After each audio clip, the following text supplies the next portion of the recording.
Calumet Editions, an eclectic publisher of fiction, nonfiction, and poetry, introduced a new business model nearly a decade ago, in which the publisher and author work as equal partners in a joint venture. Their stable of authors have won numerous and prestigious prizes across literary forums. Where traditional publishers fail to see the value in projects, Calumet cooperates with his authors in realizing a book's potential.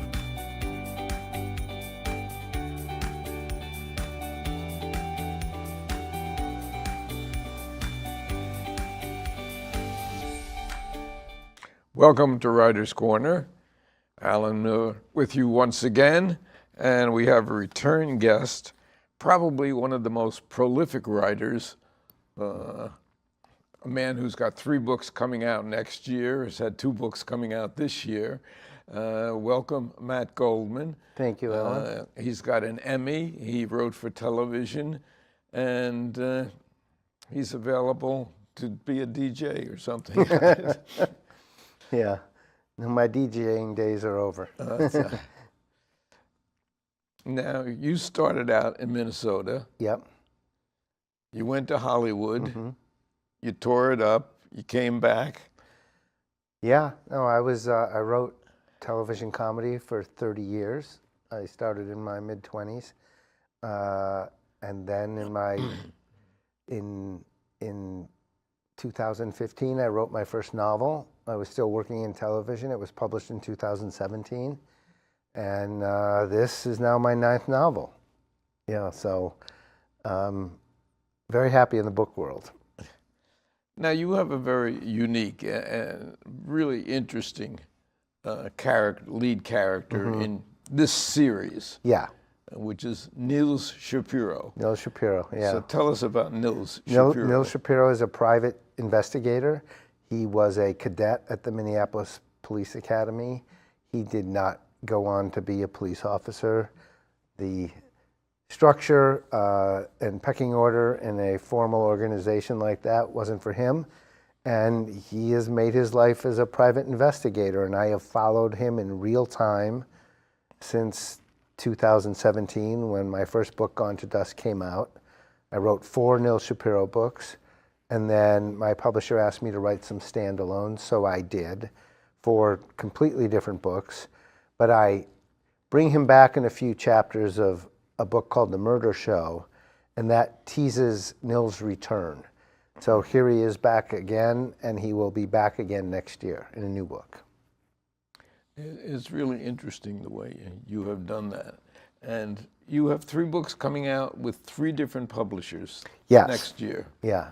That also is unique. It's unique. It's a bit improbable, but it happened and it's worked out. All the publishers are okay with it. And it's been a little exhausting, so I don't think I'll do it again, but it's going to happen next year. Nils Shapiro was called by one person who critiqued your novels as the most vulnerable detective character. In any, what's the genesis of that? When I read a lot of private detective fiction, Raymond Chandler, Dashiell Hammett, all the old classics. They were always tough, womanizing, hard-drinking kind of guys, and I just didn't want to do that. I wanted to make him a more emotionally intelligent, at least trying to be emotionally intelligent, product of his generation. So Nils is a more thoughtful, less of a loner type of private detective than those who started out in the genre. With a very interesting name. Yeah, he is named. I took something from my personal life, which is I'm Jewish, and it is the Jewish tradition to name someone after a deceased loved one. And my father grew up in the Upper Peninsula of Michigan, and his father befriended a Swedish immigrant named Matt Anderson, not Jewish, but he became like a second father to my father, and he died the day my parents were married, and I'm named after Matt Anderson. I'm named after a Swedish immigrant. And I wanted to do that for Nils, but with a name like Matt, it's not so obvious. So I chose a more Scandinavian name. Yeah, I just did the same thing with Russian names in the book that I've just finished. Yeah. Yeah, to try to make them unique. Yeah. And Those Russian characters have a lot of names. they certainly do. Yeah. Yeah. And then they just go by Sasha or something like that. But they have 7 names. Yeah. Yeah. Nils had a very improbable marriage. He did have he's had 2 improbable marriages. One that ended in divorce and one that ended in sadder circumstances than that. Now, in that second marriage, yes, and we're not talking about the divorce, that's way back in your writing history. Yes. But in the second one, he was married to a police chief. Yeah, police chief of Minneapolis. And a woman of color. And yes, a woman of color. Yeah. So here we have a private detective who is a Jewish part Swede or whatever, married to a woman of color who happens to be a police chief, and that's certainly an improbable. Yeah, and she's been in the series the whole time. Yeah. And she goes way back to being a police academy cadet her whole career. And she and Nils were friends forever. And then they finally fell in love and got married. Yes.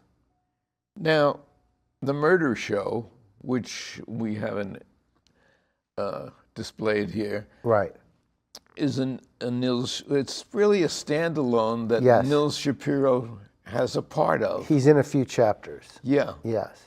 And the murder show is about a television writer who writes a crime show called The Murder Show. Yeah, Ethan Harris. Ethan Harris, and he gets too involved in a real-life murder investigation.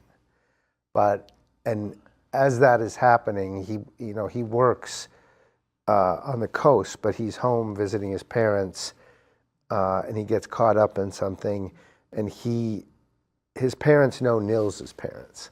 So he consults with Nils for some advice, and that's how Nils comes into the show. And how does that play in with the police chief? Well, the chief of police has a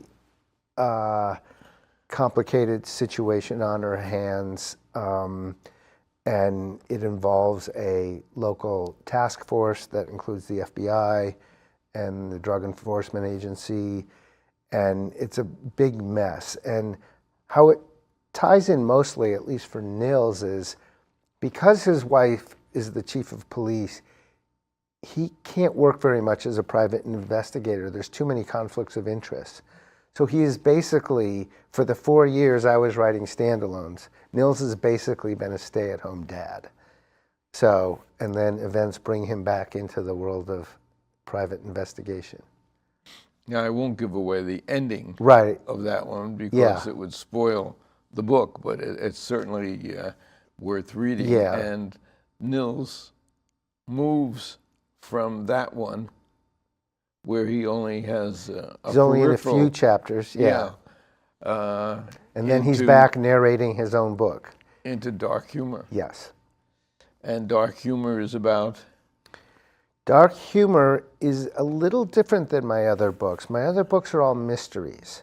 Dark humor is more of a thriller. We know who did it on page 1, and Nils decides, since the police and other law enforcement agencies have not been able to capture this person despite trying for 2 years, that Nils is going to go out on his own and do it himself. And that adventure takes him to California, to New York, and then to Europe. Yeah. So he's in Amsterdam, Munich, and Salzburg. And he's wearing a lot of disguises. He has to wear some disguises, which he doesn't like to do. And sort of around the periphery, which he doesn't like to do either. He likes to be, recognized up front. Yeah, no, he doesn't like doing it this way, but it's really the only way to do it. There are a few dangerous elements at play. And so he really has to be careful. And we won't give away the ending of that one either. Right.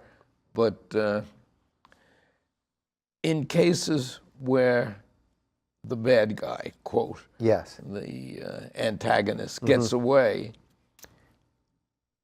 and the book ends, is it conceivable that he's going to surface in another volume? Well, I don't want to talk about it too much because that would give something away. Yeah. Okay. Yeah. So, but anything's possible. Now, how do you work on 2 or 3 books at one time? This is very unusual for you because you're usually 1 book a year man. Yeah, I don't work on 2 or 3 at a time. I do them 1 at a time. But if I really buckle down, like I tend to in winter because I don't want to go outside, I can write a first draft of a book in 3 months. So I'm used to that kind of writing schedule from television. It's interesting from television, Yeah. right, where you had to turn out a script or whatever it was weekly. I think a combination of a Midwestern work ethic and a television writer's work ethic has made me prolific in the novel world. Yeah. You know, I have found the same thing. Of course, my background is in law, but where I had to be prepared every day in a trial, or really prepared for an appellate argument, and I think it has helped me tremendously as a writer. Yeah, there are writers who wait for inspiration, and if I did that, I would have far fewer than 9 books out. I treat it as a job, just like you had to do as a lawyer. You may not have felt like writing a brief that day, but you had to. And it's just, I kind of have a no-nonsense approach to it. Yeah. Of course, the lead character in my series, which I just finished the 4th first draft, is a writer who started out with the Washington Post, and he's now independent. I know some of those people. Yeah. Yeah. And I'm thinking, and it involves the government, among other things, and I'm thinking of getting him more involved with the government as a writer in the next one, assuming there is a next one. Yeah. Oh, that's interesting. Yeah. I just think that will be, I think there are writers who have been agents of the government. I'm sure there are, and in one way or another, yeah. I traveled to China just before the pandemic in 2019, and my passport just disappeared. I've never lost my passport before, and I'm like the exact right age to be perceived as a spy, which I am not. And so I would personally never travel to Russia, even though I've been wanting to go there for a long time. I just wouldn't feel safe. Yeah. Passport is gone, or what? I got a new one. Yeah. It was not easy, but I was able to leave. Yeah. I did not recover my passport. That's a frightening thing. Yeah, I didn't lose anything else. I didn't lose my wallet. I didn't lose a penny. I didn't lose anything. That's interesting, because in my current book, when my lead character is in Russia, he comes back to his room and he sees that he's very precise about where he leaves things. Things have been moved. Yeah, I think that's quite common. I think I had heard that about China, that they can get in your hotel room if they would like to. I think anybody with a writing background, especially, and of a certain age, would be perceived as a potential threat to security. I mean, it's getting, countries are so paranoid that it's getting to the point where anybody is perceived to be... Yeah, tensions are high. But most of your stuff has been within the United States. Yeah, all my other books lately have been set in the United States, and most of them are set right in Minnesota. Yeah. Write what you know. Yeah. That's, advice to young writers. Yes. That's one. Also, don't give up. You know, Tracy Clark on the show a few days Oh yeah, ago. oh yeah, she was in town. Yeah. Yeah, and she came in, and Tracy talked about getting rejection slips for 20 years Yeah. before she finally hooked up with her first book. And she's had a tremendous, I mean, Done great. she's now considered the #1 crime writer in Chicago. Yeah, she's doing wonderfully. And it was really a fascinating interview. But one of the things she was talking about is being rejected for 20 years and just keeping going. Yeah. And that's the hardest good for thing her. for a writer to learn. Yeah. Yeah, it is. I was fortunate to not have that experience with my first book, but I had been working as a writer for... I was going to say, yeah. you really had the television background, Yeah. and that had to help you so much.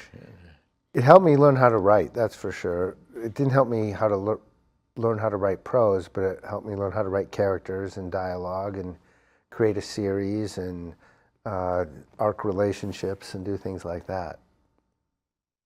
Now you have another book that's coming out in April of 2026. Yes, I have a book In fact, called... it'll be very timely because the show will still be showing. Oh, good. Yes, that book is called Liar's Creek. It comes out April 21st. It is a new series set in southeast Minnesota in a fictitious town called Riverwood. That's around Chatfield and Preston in that area, down by the Root River. And it starts with a missing person, but the idea of this series is that we'll be focused on a few characters in one book, and then some of the periphery characters who are more in the background will then be the main characters in the next book. And we'll get to know the characters of this town through crime investigations. Yeah. And it's going to be a series. Yes. But who is your protagonist? Well, because it bounces around, I have different protagonists each time. So I have completed the second book that'll be out in 2027. And in the first book called Liar's Creek, I'm in three people's heads. I'm focused on them. And then those three characters are going to be in the 2027 book, but they are now taking more of a back seat, and I'm in the heads of three new characters. So we get to know the town. So you're melding them all together, Yes. really. Yeah. We get to know the town as well as Yes. the characters within it. Mm-hmm. And that's a very interesting approach. Yeah. Yeah. So I'm excited for that book to come out. Now the 27 book is already written? The 27 book is yes, it's in the, I'm sending it to my editor after the first of the year. I don't want to ruin her holidays. I'm waiting until they're over. So, but in the beginning of January, she will get that book and we will start the editing process. Now, one of the things we were talking about before the show started is that I get solicitations. Really, I've had probably 24 in the last couple of weeks from people saying, "Oh, we read your book and we came across your name and et cetera, et cetera. We'd like to promote you." And the bottom line is they ask for a donation to promote your book to their book club, which has 3,500 readers. They're a scam. The only time I replied to one, I said, I charge $1,000 to have my book featured in your book club. I didn't hear back from them. Yeah. I think that it's sort of writer beware, particularly a young writer. I would not trust anyone trying to sell you something without a face-to-face sit-down meeting. So I don't, they're all written by AI. They go and they pull quotes from reviews or jacket copy on the book to try to make them sound like they know what they're talking about, but it's all fake. Now, I have one that allegedly came from a very famous European writer. And I actually have had a correspondence with her back and forth, and it's been fascinating. Yeah. Except she slipped up. Yeah, they and, slip up. She sent me the latest email that she sent me, and I have told this person that I think that you were a scammer.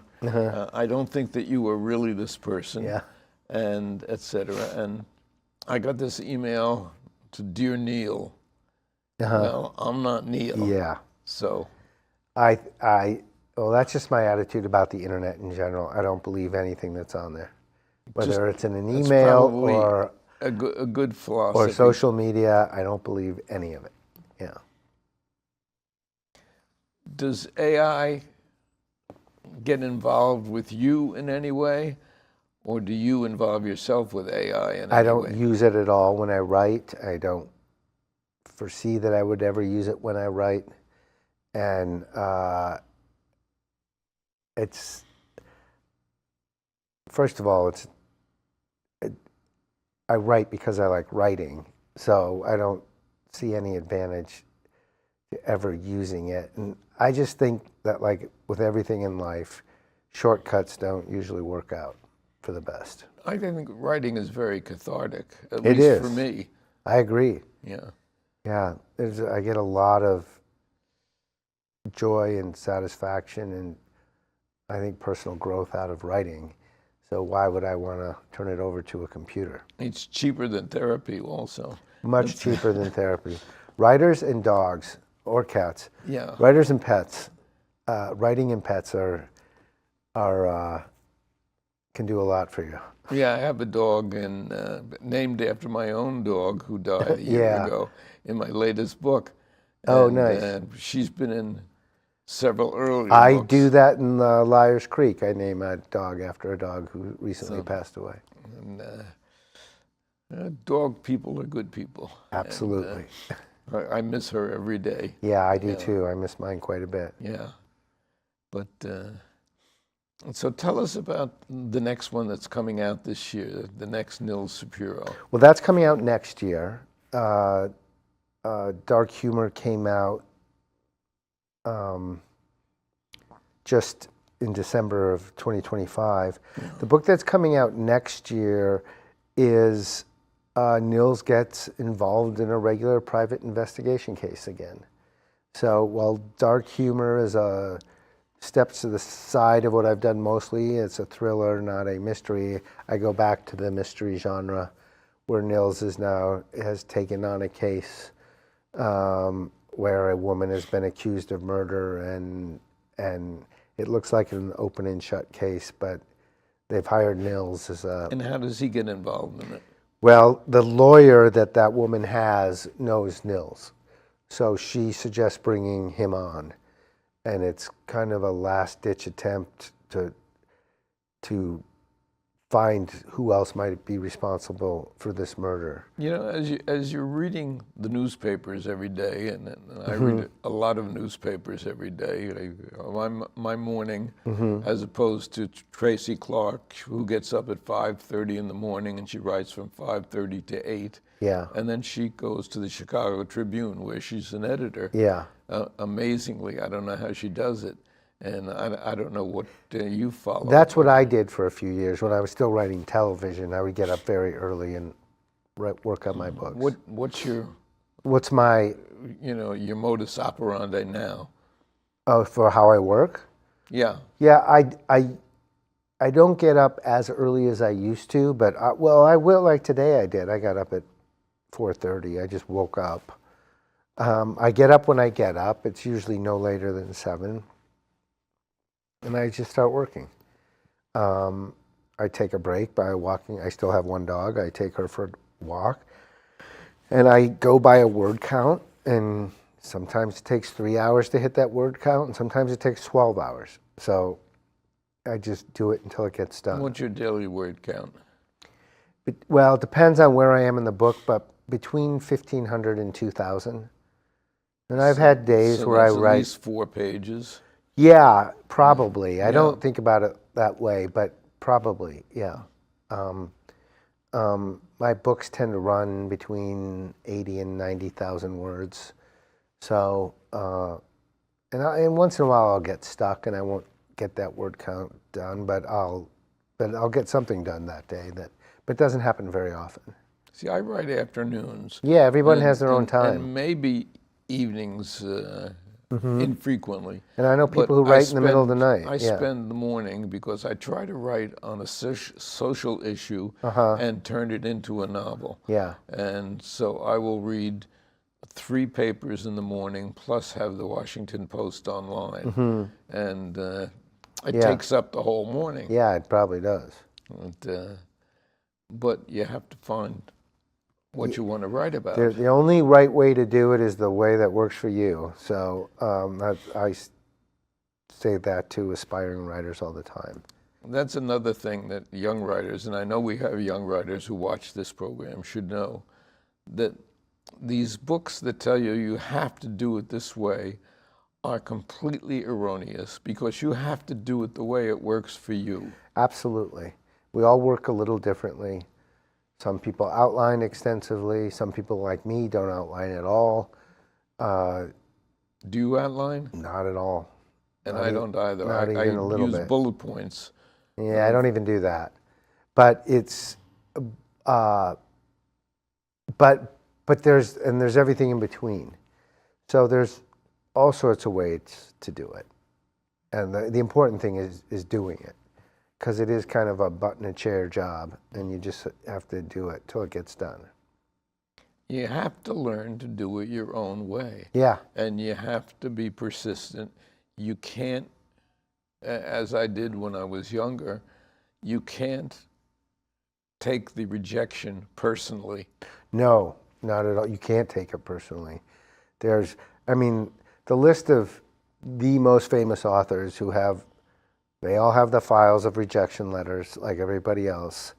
It's just kind of a perseverance game. Yeah. And then when you arrive, you have arrived. And then when you arrive, you've arrived. And usually by the time someone likes your work, you are seasoned enough to deliver the next book that they'll like. Yeah. And do you have any, I see we have 2 minutes left. All right. Any thoughts or maybe you want to talk about what's coming out this year? Well, it's next year for me now. For 2026, I have 2026. Liars Creek, the new series set in southeast Minnesota. I have a book that is not yet titled, but it's the new Nils book that'll also be out in 2026.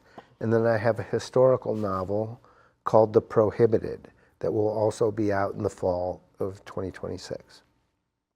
And on the 7th day, he rested. Yeah, I'm very happy doing what I'm doing, yeah. No, it's always a pleasure to have you here, especially when you have written so much out of character, 3 books coming out in 1 year. Yeah. Well, I think you've had me here since my first book, Alan, and I appreciate it very much. Yeah, but every time is a learning experience. Yeah. And that's really at least beneficial for me. Good. So, Good. Glad to hear it. And as a big fan of your writing, we can add that to it. Thank you. So, last thoughts for young writers? Be kind to yourself. It's hard. Everybody has bad days. Everybody looks at something they thought was going to be great that they wrote yesterday and they hate it. And it's a process. And if you do a little bit every day, it adds up. So just kind of keep at it. And you also have to be willing to tear up what you did yesterday Yes, if you don't absolutely. like it. I had to do it just the other day. That never stops. Matt Goldman, always a pleasure. Come back soon. I will. After your next 3 or 4 books. Will do. Thank you, Alan, for having me. Thank you.